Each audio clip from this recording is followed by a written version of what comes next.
We'll see if Trump's opponent in the potential opponent in the presidential campaign can make hay of this. No, they can't. Put up the next element here. His opponent could be none other than John Bolton. Yes. Speaking once again of coups, we've covered a lot of coups today, Ryan.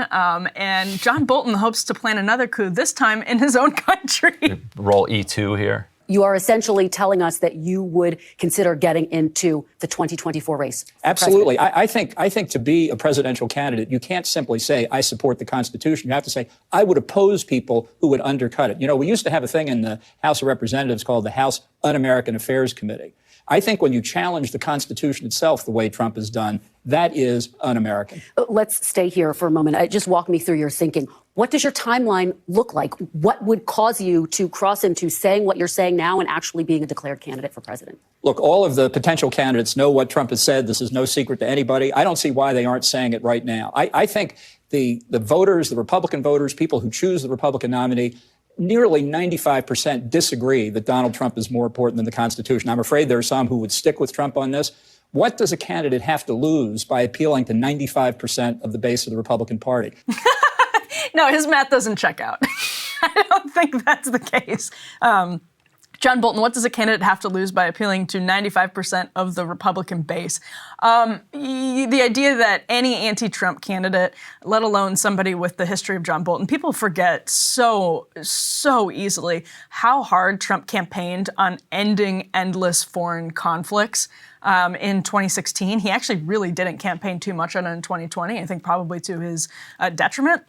But a huge part of his campaign in 2015 against other Republicans and in the Republican primary and against Hillary Clinton. What is the difference in the foreign policy of Hillary Clinton and John Bolton? Somebody please tell me, because I'm sure we could find so many similarities that would probably outnumber the differences. And Donald Trump campaigned very effectively on the failed foreign policy of the United States that John Bolton has had a huge hand in. Including as a member of the Trump administration. Including as a member of the Trump administration. And let us not forget one of the greatest quotes in the history of neoconservatism from John Bolton when Jake Tapper in July during January 6th coverage, special January 6th coverage in the Capitol, he says to John Bolton, "One doesn't have to be brilliant to attempt a coup." Yes. John Bolton says, I disagree with that as somebody who has helped plan coup d'etats. So not good. here. And he actually said it more accurately. He said coups d'etat, not here. Coups d'etat. But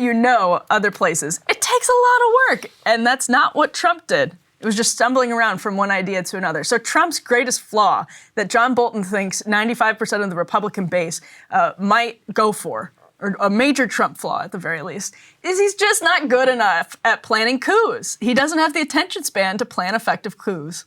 Got to learn from Biden. He just got Pedro Castillo, right? Yeah, there's a lot to... The U.S. Embassy did put out a hilarious tweet on Pedro Castillo saying, "We urge the Peruvian people to remain calm."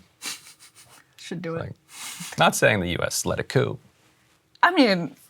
That seemed pretty... U.S. was glad to see Pedro Castillo. Yeah, but that's different than planning the coup. Yeah. It's a key distinction. I normally think any leftist leader that gets ousted is part of a coup. I don't think this is exactly a coup because Castillo was just so kind of brazenly over the top about some of the corruption. Yeah. So... Yeah. Either way, John Bolton's not going to be the Republican nominee for president. I feel very confident. Listen, pundits maybe he's going to run as a Democrat. He would have better luck. Democrat. He would have better luck as a resistance Democrat, going on MSNBC and CNN, just talking about how terrible the man that he agreed to work for was.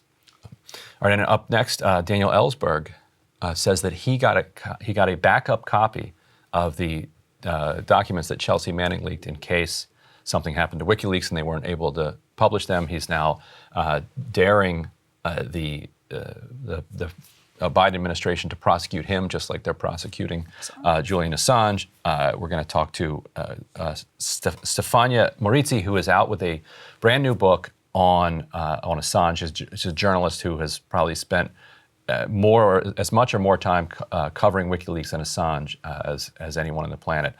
So stick around for that. Hey guys, ready or not, 2024 is fully upon us now, and Sagar and I have been brainstorming ways that we can really up our game for this critical election. Yeah, we rely on our premium subs to expand our coverage, to add staff, to upgrade the studio. We just want to give you the best independent coverage of this election, which is possible. So if you can help us out, become a premium subscriber today, breakingpoints.com, or the link is down here in the description video. It really means the world to us, and if you like what we're all about, this is the best possible way to keep us 100% independent, working only for you.